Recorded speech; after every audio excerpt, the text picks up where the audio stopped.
Hello বন্ধুরা, আমার নতুন একটা ভিডিওতে তোমাদের সবাইকে জানাচ্ছি অনেক অনেক স্বাগত। তো আমি সকাল সকালে উঠে গেছিলাম প্রায় 6টার দিকে উঠে, যেহেতু হাজব্যান্ডের ডিউটি আছে। তো সবার প্রথমে হাজব্যান্ডের জন্য ব্রেকফাস্ট বানিয়ে নিয়েছিলাম। তারপরে ওকে খাইয়ে ওকে ডিউটিতে পাঠানোর পর মেয়েকে উঠিয়ে ওকে ফ্রেশ করে ওকেও কিছু একটা খাইয়ে দিয়েছিলাম, কেননা তারপরেই আমি আমার কাজগুলো সব গুছিয়ে করতে পারবো।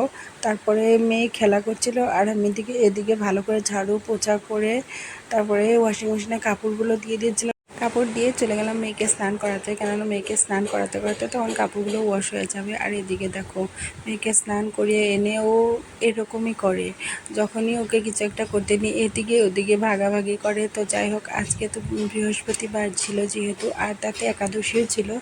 তো একটু মা মেয়ে আমরা আলতা পরে নিচ্ছিলাম।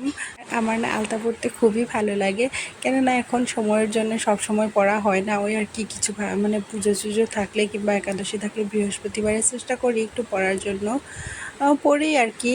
আর দেখো, আমি পড়বো আর মেয়ে পড়তে আসবে না, এটা কোনো কথা? আমার প্রথমে ওই চলে এসেছে। আর এদিকে দেখো, আলতা লাগাতে লাগাতে ফ্লোরটার অবস্থা কি দেখেছো? এইটা আলতা লাগালে তো ভালোই লাগে, কিন্তু এই যে পরে যতবার হেঁটে যায় ততবারই যে ছাপ বসে যায়, এটা ভালো লাগে না। আচ্ছা, আমার মতো তোমাদের কার কার আলতা পরতে ভালো লাগে? আর এদিকে দেখো, আলতা পরে তারপরে জলদি জলদি চলে গেলাম পুজো দিতে, কেননা সময়ও হয়ে যাচ্ছিল। আবার হাজব্যান্ডের যেহেতু লাঞ্চে বাড়িতে আসবে, তো ওখানেও মানে খানা বানানো একটা কথা আছে দুপুরের। তো তার জন্য আমি একটু জলদি জলদি করে পুজো দিচ্ছিলাম। আর বলো তো, পুজোটা কি জলদি জলদি দেওয়ার জিনিস? কেননা পুজো দিতে একটু ভালো করে সময় দিয়ে দিতে হয়, তবে তো ভালো লাগে।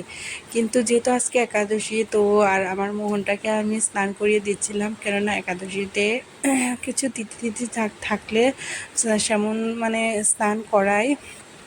তো আমিও ঠিক দেখো, মোহনকে একটু স্নান করিয়ে দিয়েছিলাম ঘি, মধু, অগরু, তুলসী দিয়ে, দুধ, দই দিয়ে। তো দেখো তোমরা, আমি মোহনকে স্নান করাচ্ছি। আর এদিকে মেয়েও চলে আসে, ও বলছে ও করবে।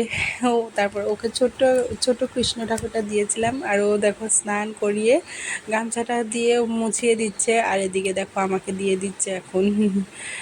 এইরকমই করে, এমনিই দেরি হয়, তার উপরে আবার ও এসে এইগুলো করে। দেখো, পেঁচিয়ে আমার হাতে দিয়ে গেল, দেখেছো? ও স্নান করিয়ে দিয়েছে মানে, তারপরে আমাকে দিয়ে গেল। তো এটাও আমি পুজো করি ঠাকুর, কিন্তু কি করে মেয়ে আমি যখন পুজো দিই তখন ও এসে পরেশান করে দেখে ওকে ওটা দিয়ে দিই। তো ও ওটা দিয়ে খেলা করতে থাকে, আর আমি ধরো ভালো করে একটু পূজা করতে পারি। তারপরে এখানে দেখছিল যে আমি দই দুধ মাখাচ্ছিলাম, তো ও চলে এসেছে। তারপর ওকে আবার ছোট কৃষ্ণটা দিয়ে দিলাম, তো ও ওটাতে করছিল আর আমি এদিকে করে নিচ্ছিলাম। তারপর দেখো, পুজো সেরে তুলসীকে জল দিয়ে, তো ফাইনালি দেখো আমার পুজো দেওয়া হয়ে গেছে। তারপরে পুজো দিয়ে এসে দেখি যে মেয়ে ফোন ঘাঁটছে। ও জাস্ট ওর সুযোগ চায় কখন মাম্মা কিছু করবে আর আমি ফোন ঘাঁটবো। তারপরে দেখো, আমি লাঞ্চটাও বানিয়ে নিয়েছিলাম। তো লাঞ্চে বানিয়েছিলাম, যেহেতু আজকে একাদশী ভেবেছিলাম ডিমটা বানাবো না, কিন্তু মেয়ের বায়নাতে বানাতে হলো। তো আমি আর আমাদের জন্য বানিয়েছিলাম সয়াবিনের তরকারি, আর এখানে আলু দিয়ে উচ্ছে দিয়ে ভাজা, সাথে পাঁপড় আর শসা কেটে দেবো, এটাই। তো তোমাদের ভিডিওটা কেমন লাগলো অবশ্যই